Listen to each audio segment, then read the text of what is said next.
샬롬 할렐루야. 요한계시록 4장 9절에서 5장 4절까지입니다.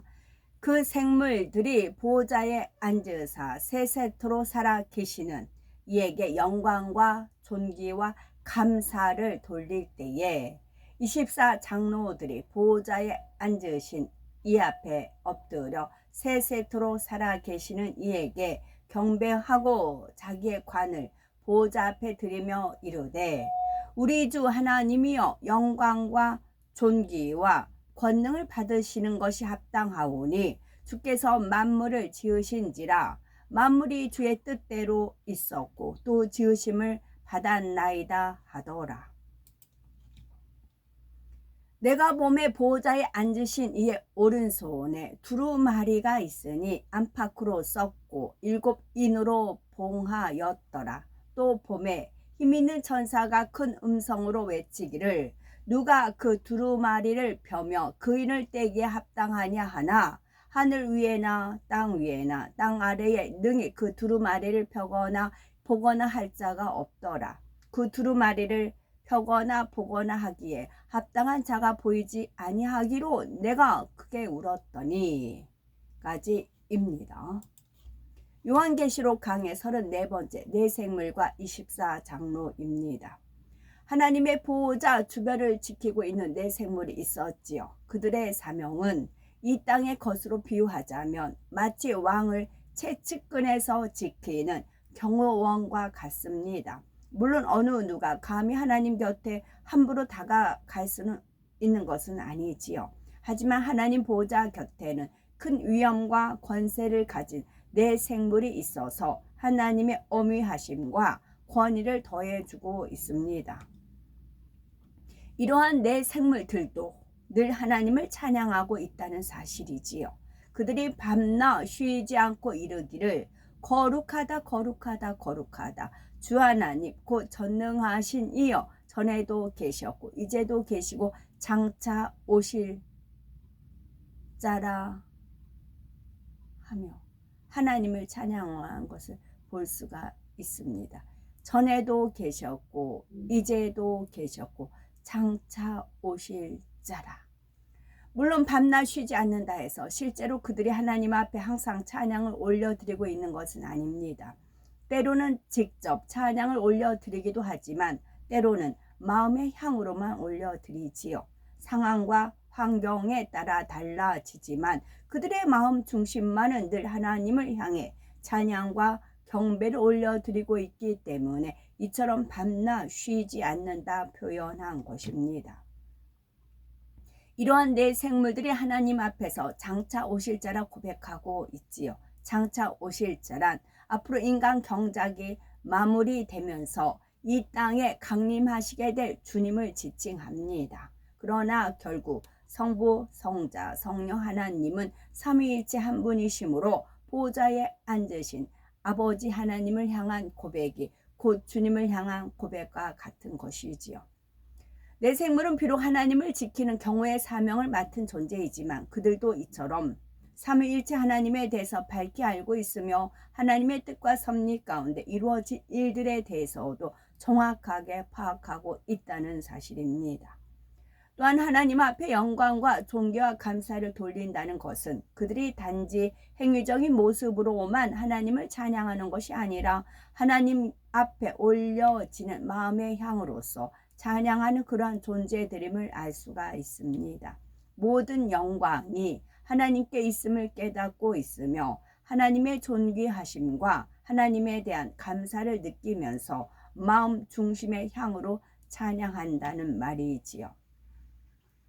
하나님 앞에 이러한 내 생물의 찬양보다 더 진한 향으로 올려지는 찬양이 있습니다. 10에서 11절에 보니 24 장로들이 보호자에 앉으신 이 앞에 엎드려 세세토록 사시는 이에게 경배하고 자기의 면류관을 보호자 앞에 던지며 가로되, 우리 주 하나님이여 영광과 존귀와 능력을 받으시는 것이 합당하오니 주께서 만물을 지으신지라. 만물이 주의 뜻대로 있었고 또 지으심을 받았나이다 하더라 말씀하고 있습니다. 24 장로가 어떤 사람들인지는 말씀드렸지요. 악은 모양이라도 버려서 거룩하신 하나님을 닮았고 주어진 사명을 생명 다해 감당한 사람들입니다. 이 세상 그 무엇보다도 하나님을 첫째로 가장 사랑한 사람들이며 하나님을 위해서라면 또 하나님의 나라와 영혼들을 위해서라면 자신의 목숨까지도 전혀 아끼지 않고 모든 것을 드린 사람들이지요. 그 마음 중심에 오직 하나님을 향한 사랑과 감사와 열정이 가득한 사람들입니다. 하나님의 참 아들로 인정받은 사람들이며 인간 경작을 통해 구원에 이른 수많은 하나님의 자녀들 중에서도 가장 보배와 같은 존재들이지요. 이러한 24장로가 마음 중심을 담아 아버지 하나님 앞에 경배하고 있는 곳입니다. 이러한 찬양과 경배를 받으시는 아버지 하나님의 마음이 얼마나 기쁘시겠습니까? 이것이 바로 참 자녀와 사랑을 나누기 원하셨던 아버지 하나님께서 인간 경작을 계획하시고 독생자까지 내어주시며 이루기 원하셨던 인간 경작의 섭리와 목적입니다.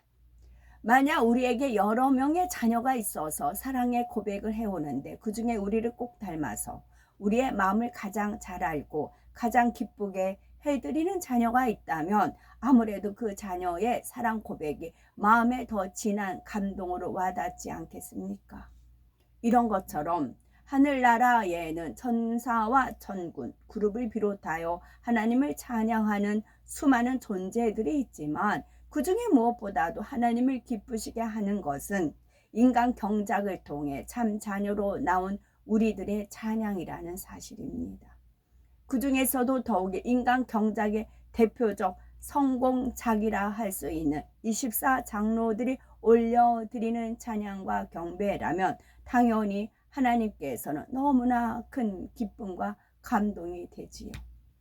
사도 바울이 올리는 찬양, 베드로가 올리는 찬양, 요한이 올려드리는 찬양, 다윗이 올려드리는 찬양, 다니엘 세 친구, 빌립, 스데반 두 증인이 올려드리는 찬양이 어떻겠어요? 거기에 무슨 부스렁이 어떤 뭐 점 하나 있겠어요? 온전히 마음 중심을 다해서 올려드리죠. 빌립, 스데반 죽기까지 충성했죠. 베드로, 사도 요한, 다니엘 세 친구 두 증인, 그들이 어떠한 삶을 살았겠어요? 그들의 삶 자체가 하나님께 향이었지요.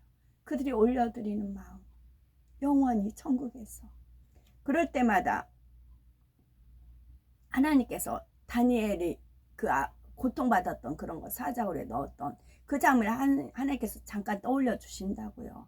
그때 품었던 거 올리고, 다니엘 세 친구도 마찬가지고, 다윗도 마찬가지. 그 엄청난, 아니면 이제 목동 시절에 양칠 때 있었던 그 중심을 떠올린다거나, 사울한테 쫓기면서도 시편 23편 지었던 그 상황을 떠올린다거나, 사도 바울은 말할 것도 없고 베드로도 마찬가지. 십자가로 거꾸로 졌을 때 그 심정, 그 상황을 딱 떠올려 주신단 말이에요. 그럼 그때 그 향이 품어 나온다고요. 제가 그걸 어떻게 할 수 있을까요? 어제가 바로 그런 상황이었어요. 잠깐 그 이제 예쁜 선생님이 키보드 잠깐 치는 그 짤막한 그 시간에 순간적으로 8월 15일에 있었던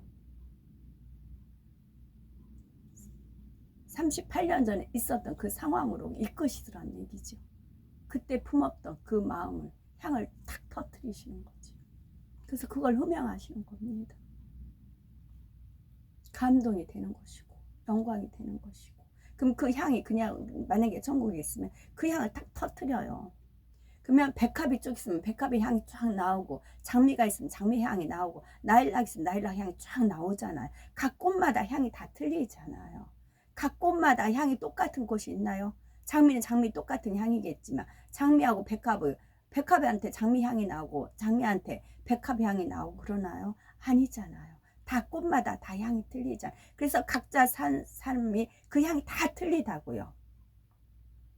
근데 그 향이 썩고 냄새나고 개쾌하고 똥이 아니고 내 자신을 희생해서 나오는 그런 아름다운 향이었을 때, 그게 본인의 향이라고요. 그럼 그 삶이 내가 30년을 살았던 60년을 살았던 이 땅에 살았던 그 삶이 그 향에 담겨 있다고요. 그걸 천국에 가면 언제든지 하나님께서 원하시면 떠올려 주신다고요. 그럼 그때 그 향이 팍팍 터져 나오는 거라고요.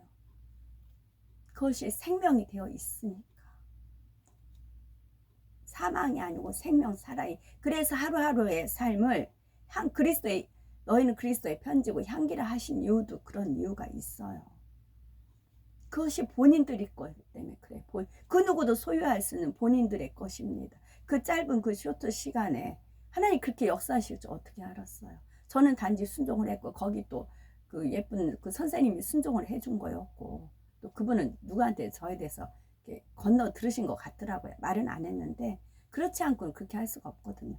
이게 두 가지예요. 이렇게 튕긴다거나 거의 튕겨요. 네가 뭔데 이제 저한테 그러죠. 제가 좀 바른 소리를 좀 하거든요.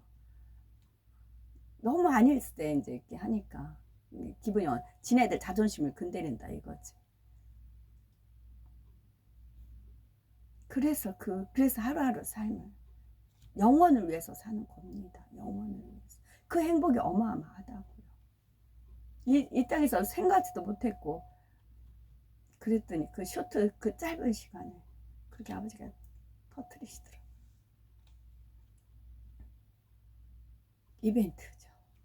자, 이러한 24 장로들이 하나님을 찬양하고 경배하며 자신들의 면류관을 하나님 보좌 앞에 던집니다. 육적으로 볼 때도 윗사람 앞에서는 온매 무새를 단정히 하고 몸가짐도 공순히 하는 것이 예의이지요. 그렇다면 24 장로는 왜 하나님 앞에 이처럼 자신들의 면류관을 던지는 것일까요? 설령 면류관을 하나님 앞에 드린다 해도 공순히 벗어서 올려드리면 될 것인데 왜 던진다 하고 표현을 한 것일까요? 이 말씀을 문자적으로만 해석하면 자칫 무례해 보일 수도 있지만 이처럼 면류관을 던졌다는 말 속에는 많은 의미들이 담겨 있습니다. 24 장로에게 있어서 그들에게 주어진 금면류관은 그들이 이 땅에서 하나님을 위해 주님을 위해 생명 다해 헌신한 것에 대한 상급이며 영광입니다. 하나님께서 그들을 인정해서 주신 증표이니 무엇보다도 값지고 귀한 것이지요. 그러한 면류관을 하나님 보호자 앞에 던졌다는 것은 그처럼 귀한 면류관이라 할지라도 너무나 존귀하시고 거룩하신 하나님 앞에서는 아무것도 아니라는 의미가 담겨 있습니다. 자신들이 아무리 귀한 면류관을 썼다 할지라도 하나님 앞에서는 부끄러울 뿐이며 그저 머리가 숙여지고 무릎이 꿇어진다는 의미이지요. 하나님을 경외하는 마음 가운데 자신들을 완전히 낮춘다는 의미의 표현입니다. 24 장로는 너무나 존귀한 자리에 올랐음에도 지극히 높으신 하나님 앞에서는 자신들의 존재가 어떠한지를 잘 알았던 자들이지요. 그들은 이 땅에서도 이미 교만, 높아지려는 마음, 들내려는 마음 등 비진리를 마음에서 다 벗어버렸을 뿐만 아니라 하늘나라에서도 이처럼 오직 하나님만을 높여드리고 있다는 사실입니다. 그러면서 24 장로들은 친히 모든 만물이 하나님의 뜻대로 지음받았다고 고백하고 있습니다. 하나님께서는 처음 인간 경작을 계획하실 때부터 앞으로의 모든 일을 다 아시지요. 그래서 영의 세계에 속한 모든 것은 물론이고 인간 경작에 필요한 육의 세계의 모든 것도 다 뜻대로 지으셨습니다. 그렇다고 해서 임의대로 지으셨다는 뜻이 아니라 이지하심 가운데 공의에 맞추어서 모든 것을 예정하셨다는 사실입니다.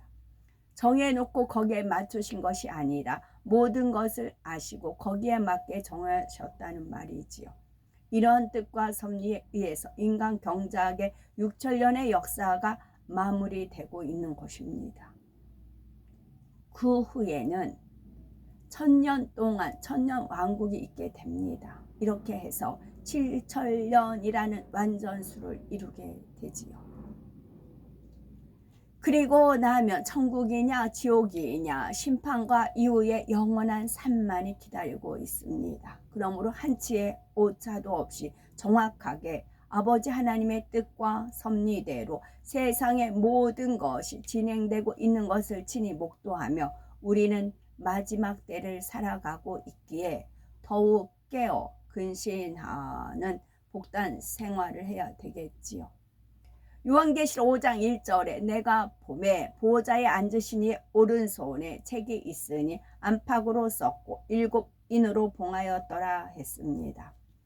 이제부터는 7년 환란의 서막을 여는 내용입니다. 하나님의 오른손에 안팎으로 쓰여진 책이 있는데 7인으로 봉해져 있다 했지요. 오른손에는 능력과 강한 힘, 그리고 중요성과 보장하심, 정확한 질서 등의 의미가 담겨 있습니다. 하나님께서 오른손에 책을 가지셨다는 것은 그 내용이 그만큼 중요하면서도 하나님의 능력과 보장하심 가운데 반드시 이루어지게 된다는 의미입니다. 또한 정확한 질서에 따라 이제 때가 이르렀으므로 그 책을 열어 이를 이루어야 할 시점이 다 되었다는 의미가 담겨 있지요. 그 책이란 무슨 책이며 이 책의 안팎에는 어떤 내용들이 기록된 것일까요? 한마디로 그 책은 아버지 하나님께서 마지막 때에 행하실 일들을 기록해 놓은 책입니다. 아버지 하나님께서는 미리 이미 섭리 가운데 마지막 때가 되면 어떠한 일들이 일어나며 어떤 절차와 사건들을 통해 모든 일들을 이루어 가실지를 이처럼 미리 책에 다 기록해 놓으셨지요. 다시 말해 하나님께서는 모든 일을 임의대로 하시는 것이 아니라 정확한 섭리와 계획 가운데 이루어 가신다는 사실입니다. 마지막 때의 일들에 대해서 아무도 모르게 비밀리에 진행하시는 것이 아니라 하나님께서는 이미 성경에 어떠한 일들이 있을지를 기록해 놓으심으로 그것을 대비하여 준비케 하신 것을 볼 수가 있습니다. 히브리어 문자가 한자도 상형 문자죠. 한자도 상형 문자고 히브리어도 상형 문자로 이렇게 시작이 돼서 이렇게 나왔다고 하더라고요. 그래서 이제 양손에가 이렇게 여러 가지 있는 거는 제가 몇 차례 말씀을 드렸고, 이제 왼쪽 귀가 이렇게 이제 잘못됐어요. 찌그러졌어요. 헤브라님이 사인을 해 놓으신 겁니다. 그래서 이 마치 이게 상형 문자화 된 거예요. 그래서 저희가 이제 25년 전에 그 퍼즐 조각이 있었지만 피주머니 터트린 거면서 귀 하면서 제 귀를 하셨던 그런 것들을 떠올려 주시더라고요. 이거는 제가 직접 겪고 몸으로 체득한 거기 때문에 이거 확실하다. 그래서 말씀드린 겁니다. 확실하다 해서 자, 예수님이 승천하실 때 부활했을 때 몇 명 보이고 그랬다고 했잖아요. 40일 거졌어요. 500여 명이 보는 데서 주님이 승천을 하셨어요. 그런데 마가다락방은 110명이 남았죠. 500명 마찬가지예요. 제가 아무리 이렇게 지금 말씀드린다 할지라도 믿을 사람 믿는 것이고 뭐 그래하고 지나갈 사람 지나가는 것이고, 소돔 고모라 천사가 와서 이게 명한데 그래 그 사위처럼 농담으로 여기더라. 농담으로 여길 사람 농담으로 여기고, 이거를 맞다 믿음으로 받을 사람 믿음으로 받고, 그래서 믿음이 장성해서 24장로 안에 서열에 들어갈 수가 있는 것이고, 그래서 말씀을 드리는 겁니다. 받을 사람 받는 것이고 튕길 사람 튕기는 것이고, 저는 확실하더란 얘기죠. 몸에 새겨져 있기 때문에, 제 몸에 새겨져 있기 때문에. 사도 요한에게 마지막 때 일들에 대해 알려주시고자 오래전부터 기록하여 예배에 두셨던 마지막 때에 관한 내용이 담긴 책을 보여주고 계시다는 사실입니다. 더욱이 책이 안팎으로 쓰여졌다는 것은 이제 기한이 차서 때가 임박했음을 의미하지요. 봉인된 책을 펴게 되면 그때부터 7년 환란의 서막이 본격적으로 시작됩니다. 봉인된 책이 펴진다고요.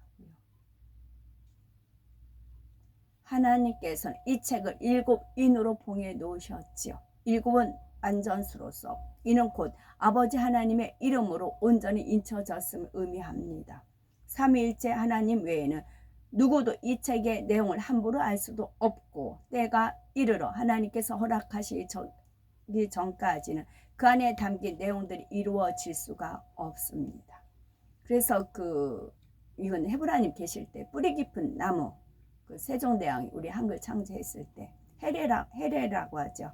기본.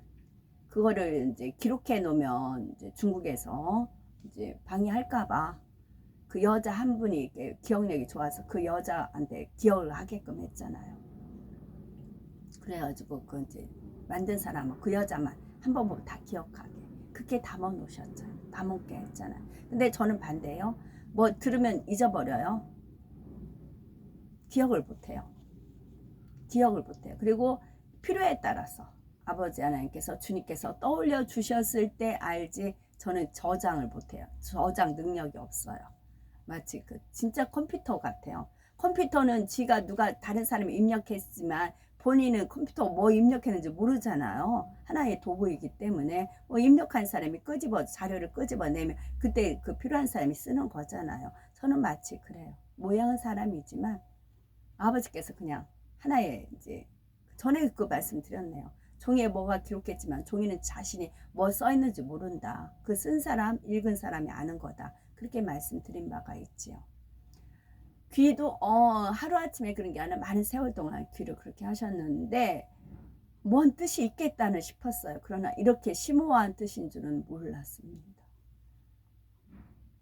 다시 말해 7년 환란의 모든 것도 결국은 하나님의 주관하심 아래에 있음을 말해줍니다. 하나님께서 때가 되어 허락하셔서 봉인을 떼야만 비로소 7년 환란이 시작되며 그 과정도 결국은 하나님의 섭리와 진행 계획대로 진행이 된다는 뜻입니다. 이게 봉인이 떼어진 거죠.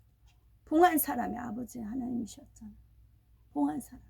봉한 사람이 때가 되니까 떠올려 주시고 알려주시고 기억나게 하시고 말씀 속에 있고 그렇다는 거죠. 7년 환란 동안 이 세상 아직 7년 환란 안 됐습니다. 이 세상은 원수 마귀 사단의 손에 넘어가 있게 되지만 그렇다고 주도권을 원수 마귀 사단이 가지는 것은 아닙니다. 주도권만 넘어가지만 가지진 않아요. 그들은 어디까지나 인간 경작의 과정에 필요한 하나의 도구에 불과합니다. 저도 도구로 쓰임 받는데 하물며 자신들에게 주어진 기한과 한계 안에서 인간 경작을 위한 한 부분을 감당할 뿐이지요. 7년 환란 동안 그들이 아무리 권세를 잡는다 해도 결국은 하나님의 뜻과 섭리에 따라 14만 4천 명의 전도자들이 나오고 두 증인도 나오며 천년 왕국과 백보자 대심판에 이르는 모든 과정이 한치의 오차도 없이 이루어진다는 사실입니다. 마지막 때에 이루어질 내용이 담긴 책이 7인에 의해서 봉인되었다는 것은 이처럼 모든 주도권이 하나님께 있음을 말해주고 있는 것입니다. 이때 봉인된 7인은 하나님의 이름으로 새겨진 불로써 된 봉인이지요. 또 하나하나를 뗄 때마다 봉인이 사라지면서 그 안에 기록된 내용들이 펼쳐져 보이게 됩니다. 이 봉인은 언제 누구에 의해서 떼어지게 되는 것일까요? 그때라 오직 하나님만이 하십니다. 마태복음 24장 36절에 그러나 그날과 그때는 아무도 모르나니 하늘의 천사들도 아들도 모르고 오직 아버지만 아시느니라. 아멘입니다. 오직 아버지만 아세요. 봉인하신 분도 아버지였고 뛰신 분도 아버지세요. 하지만 이제 그때가 다 되었다는 것은 성경에 기록된 말씀을 통해 알 수가 있습니다. 하나님께서 그날과 그때에 대해서 정확하게 언제다라고 기록해 놓지는 않으셨지만 언제쯤은 그때가 되는지는 성경 곳곳의 기록들을 통해서 알 수가 있는 것이지요. 6천년 인간 경작의 역사 가운데 이제 봉인을 뗄 마지막 순간이 얼마 남지 않았다는 사실입니다. 그런데 때가 되었다고 해서 아무나 이 봉인을 뗄 수 있는 것은 아니죠. 봉인을 떼기에 합당한 자격을 갖춘 누군가가 있어야 합니다. 계시록 5장 2절에 또 봄에 힘있는 천사가 큰 음성으로 외치기를 누가 책을 펴며 그인을 떼기에 합당하냐 하니 했습니다. 지금 힘센 천사가 나오고 있는데 그는 바로 이 책을 지키고 있는 천사이기도 하지요.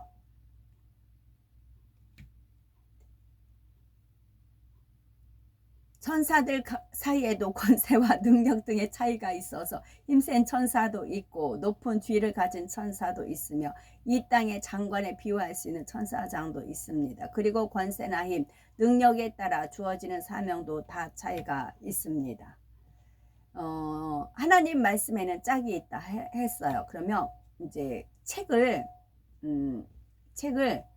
이게 이제 한문으로 보면 이렇게 두 개 쓰고 쫙 그렇잖아요. 이게 책이잖아요.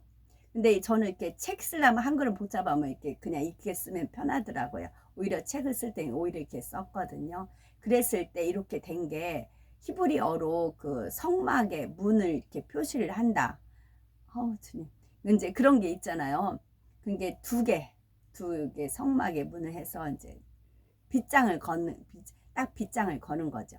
그리고 이제 빗장을 열고 걷고 하는 것이요. 또 이렇게 했더니 그 이스라엘에는 결혼식을 이렇게 네모나게 해가지고 하는 게 있다고 하더라고요. 근데 이게 지금 저 몰라서 그래요. 해인가 테든가. 멍청한 게 복입니다. 저한테는. 아이고 잘나가지고 잘난 체 해가지고 머리가 그냥 교만으로 가득 찬 사람들 너무나 많이 봐서 저는 무식한 게 복입니다. 지금 7인으로 봉인된 책을 지키는 천사는 힘센 천사라 말씀하고 있는 것입니다. 이 책이 중요한 책이기 때문에 책 2개. 하나님께서는 그만큼 큰 힘과 권세와 능력을 가진 천사로 하여금 지키게 하신 것이죠. 벌려진 건 해이고 이건 테트라고 하나요? 테트인가 보다. 테트? 하지만 이 천사도 책을 지키는 사명을 가졌을 뿐 그 인봉을 뗄 만한 권한은 결코 없습니다. 그도 누가 책을 펴며 그 인을 떼기에 합당하니 하며 인을 떼기에 합당한 존재를 찾고 있습니다. 이제 그만큼 인봉을 떼야 할 때가 가까웠기에 합당한 자격을 갖춘 이가 누구인지 찾는 것이지요. 그렇다 하여 이 천사가 그 자격을 갖춘 존재가 누구인지는 정말 모르는 것은 아닙니다. 요한에게 그 해답을 찾도록 던져주고 있는 것인데 이에 요한을 살펴보면 그만한 자격을 갖춘 존재를 찾지 못했지요. 이에 요한이 살펴보았지만 그만한 자격을 갖춘 존재를 찾지 못했습니다. 요한계시록 5장 3절에서 4절에 하늘 위에나 땅 위에나 땅 아래에 능히 책을 펴거나 보거나 할 리가 없더라. 당연합니다. 이 책을 펴거나 보거나 하기에 합당한 자가 보이지 않기로 내가 크게 울었더니 이 말씀대로 하늘 위에나 땅 아래에도 능히 봉인을 떼고 이 책을 펴거나 볼 수 있는 자격을 갖춘 사람은 없습니다. 그러나 오직 한 분이 계십니다. 바로 예수 그리스도 우리 주님이십니다. 그렇다면 왜 주님만이 그 자격을 갖춘 분일까요?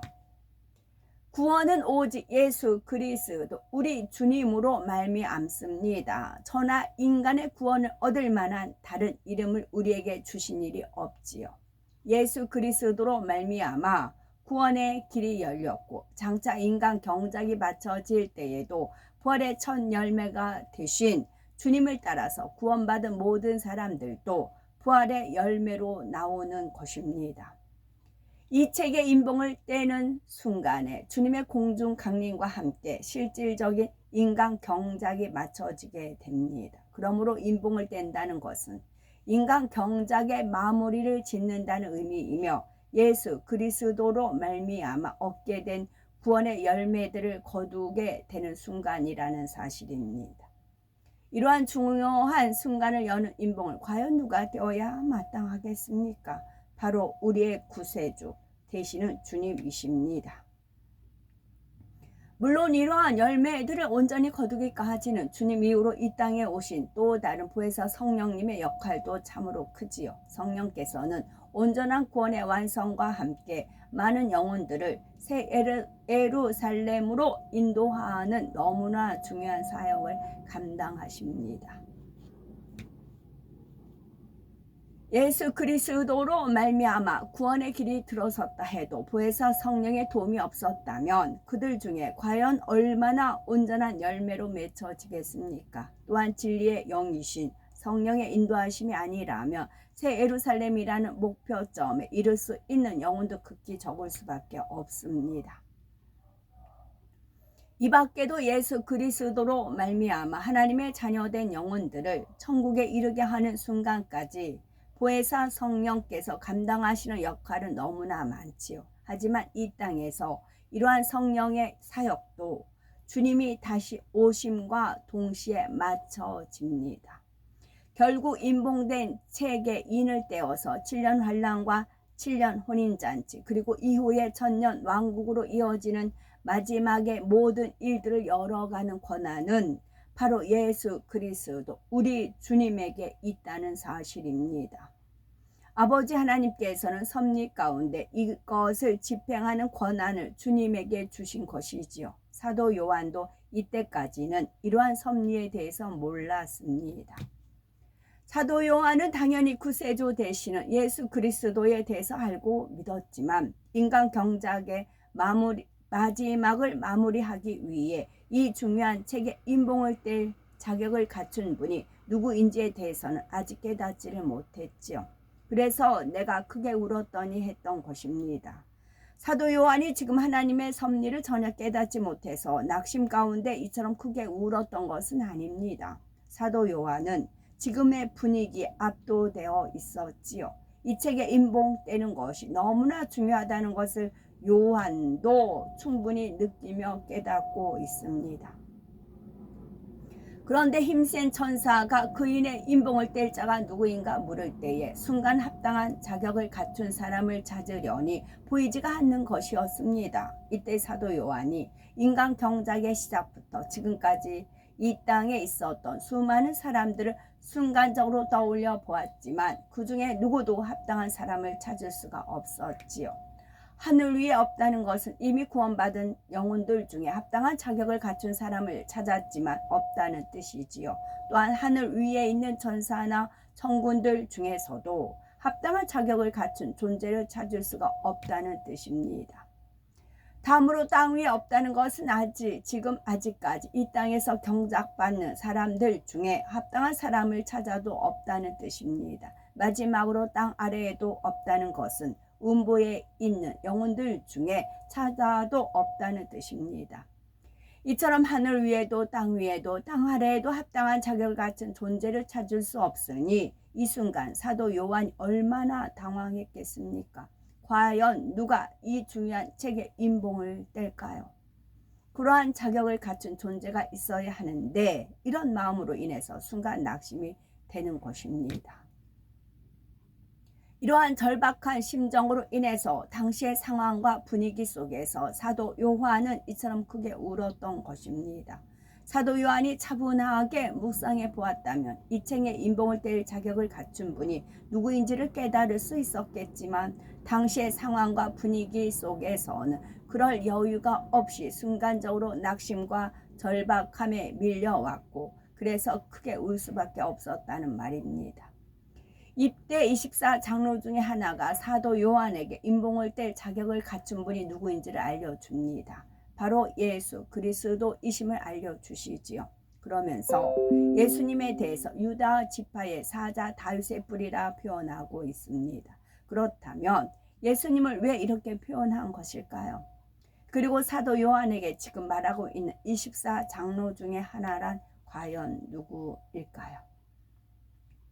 예수 그리스도 우리 주님이 아니었다면 우리는 장차 다가올 마지막 때를 어떻게 맞게 될까요?